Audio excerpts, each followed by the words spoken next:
Hello, welcome back to a second lecture. We're going to continue from the last one about the designing steel column. This time we're going to have an example. Take a look at this example here. I have a column 12 by 72, and it's supported, fixed at the bottom and pin on top, and it's 15 feet tall. And we want to now find out, using those three methods, to find out how we're going to figure out the critical load. First thing you do, you go to the AISC book in section 1, get all the information for 12 by 72. And these are all the information and been extracted from table 1. After we do that, the second thing we're going to do is, okay, so then we're going to go ahead and look at check for local buckling. To do that, we go to the table B41A, and in that table we go, because this is the I-beam cross section, we have the web and we have the flange. So when we go to this table, first you go to row 1. In row 1, you're going to find out the B over T ratio, and then find out if it's bigger than or smaller than lambda R. And so I had the B over T ratio equal, come out to, and we have all the information right here. And make sure you look at the shape on this table to find out where your B. B is half of the flange, so it's 12 divided by 2. And your T was, I believe, 0.67. And that should come out to, I already calculated, to become 896. All right, now we're going to find out lambda R from the table, which is going to come out to, the formula was 0.56 E over FOI, module velocity divided by FOI, and that's equal 0.56 times 29,000 KSI divided by 50 KSI, which I got 13.49. So now we know this is not going to buckle in the flange section. And again, if you look at the I-beam, which is the cross section is right here, right? You have this. Okay, we took care of this plate. What about this plate, the web? So we got to go to the web. Then you go back to the book, AISC book, look at the row 5. Yeah, the web section. So we check out the row 5. Then we figure out if the web is good too.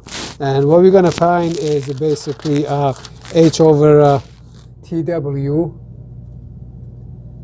ratio, which comes out to, now looking for your H is going to be D minus 2 times K. The K is, again, go back to table 1. Look at the, I can put on a computer here. You can see it. And that's your D. It's going to be, look at that shape. So it's D minus 2 times K, and that's going to be divided by TW. So it kind of comes out to 12.3 minus 2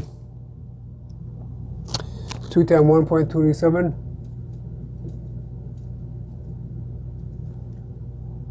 Which is divided by TW. And that was TW, where are you? I think I have a 0.43. So it comes out to 22.7. The R, that's equal to row 5, 149. Square root of E divided by Fy, which is, it comes out to 149, 29,000 KSI divided by 50 KSI. I got 3588. So this number is smaller than this number. So we're not going to have any buckling. That's good. Now we're going to go method first using AISC, and it was a table using E3 manual. I think that was on page 116. That's on page 11635. So it's page 11635.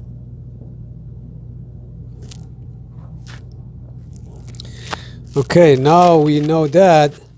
So if you take a look at it, what we see on page 135, and the next thing we're going to figure out is our KL ratio. If we know our K based on this, our K comes out to 0.8. Look at the chart. Okay, that's from that table we find out K is equal 0.8. Beyond that, now we can find KL over R.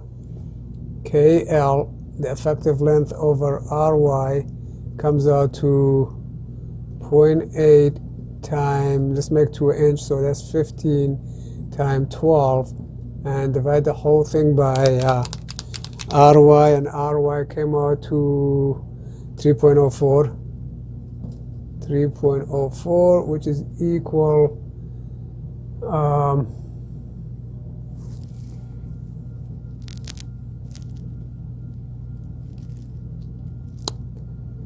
I have it, 4737.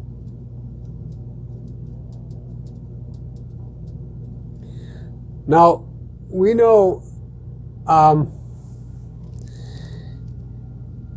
KL over RY control, because KL is 0.8 times 15 times 12, RY is 3.04, and if you go over XY, it's a become small number, so this bigger number controls. Now that's really important part of information. From here on, then we can look at the diagram over here, the graph. We're going to find out if we're elastic or inelastic, and then we can calculate the critical stress. But before we do that, let's find out the FAE first. So FAE is equal to,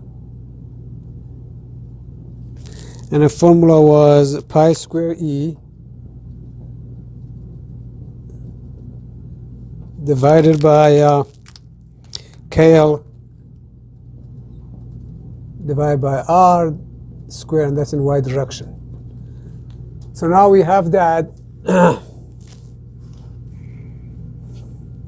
That should come out to pi squared times 29,000 KSI, and the whole thing divided by 47.37 squared. So I get FAE comes out to 42.427, 0.55 KSI, and that's from equation E34 on AISC book. So now we have that. The next thing we want to calculate is find out that where we stand as far as is it elastic or non-elastic. So we're going to calculate to find out where is 4.71 square root of E divided by, I think is a FOI, and we come out to 4.7 square root of 29,000 KSI divided by 50 KSI, and that comes out to 113.19.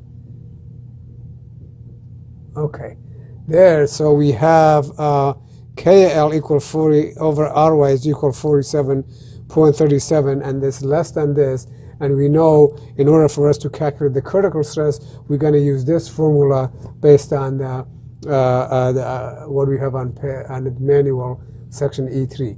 So critical stress is equal to, and that is 0.658 by power of FOI over FAE,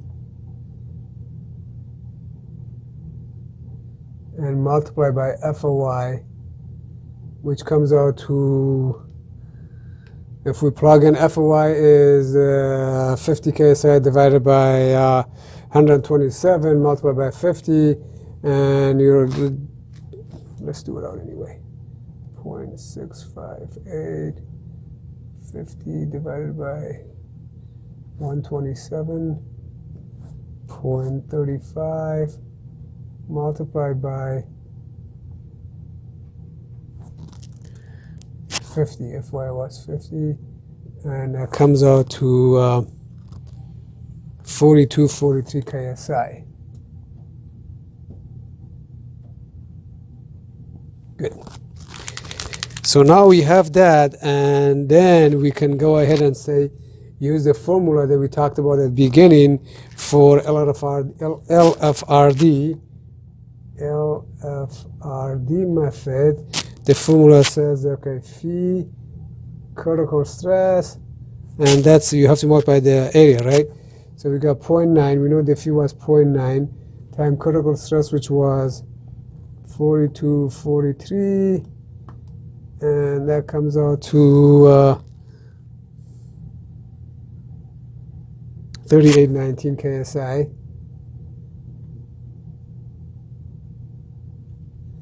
And the next thing we have is to multiply by the gross cross-sectional area, so we can find the P, and that will be, so this same is equal to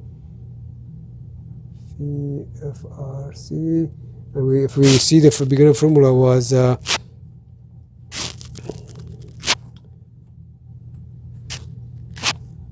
if we multiply this by the cross-sectional area, that's what we get phi PN, and that's what we're looking for.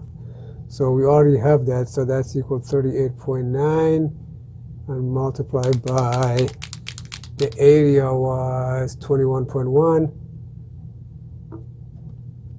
That should come out to 805.8. Okay, so the answer comes out to 805.8 kips. Let's circle that. All right, there's one right here. So for now we got to do the allowable stress design, and that comes out to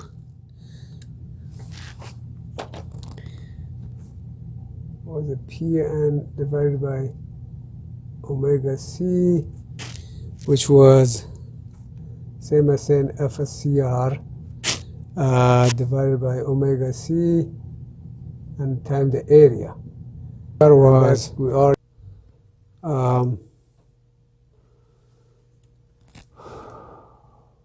FCR, what are you? 42, 43 divided by 1.67 times 21.1, and that came out to, I got 536.2. So let's check right here, 536.2 kips. So that's the other way. Now that was the first method, using the table, using the section E3.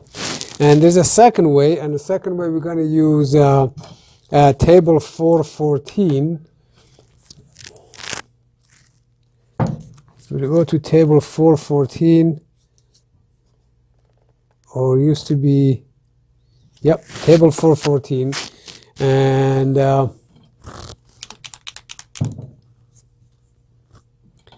get a better marker here. Okay, so if we use table 414, we already know an egg divider here. All right, table 414, and we have already calculated at the beginning KL over R, and that came out to 4737. So we have that information, and then from the table we can look at the table. Just take a good look at the table, what I have there, and at 47 I have At 47, I got F critical divided by omega C comes out to 25.5. And at 48, I have same thing, comes out to 25.3. That's for allowable stress design. And then for same line and the same row for the LRFRD, for I have phi time F critical, and that comes out to 38.3. At 48 comes out to 38. Now, using the straight line interpolation, what I got, it comes out to, for LFRD, I get, taking this bottom one, I end up with 38.19. So phi F critical equal 38.19. And for allowable stress design, ASW, ASD, I get, what do I have? 25.3. So F critical divided by omega C, I got 25.43. All right, now we have that. Again, we can calculate the PN same way we did here. So the from there, same formula for PN comes out to LFRD. PN comes out to equal 805. All I did is multiply by the gross cross-sectional area. So if you multiply 38.19 by cross-sectional area, and the area was equal 21.1. So multiply this by 21.1, that comes out to 805.8 kips. And then from allowable stress design, multiply that by the area again, and comes out to 536.6. All right, it's pretty similar. Very close, actually, same thing. Now we did that. That was method 2. Let's go to method 3.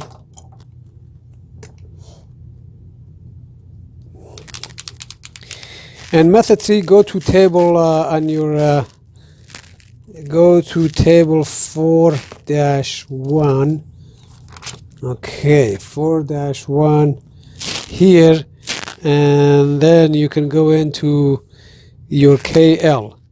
So first, your KL is equal 0.8 times 15, which is equal 12 feet.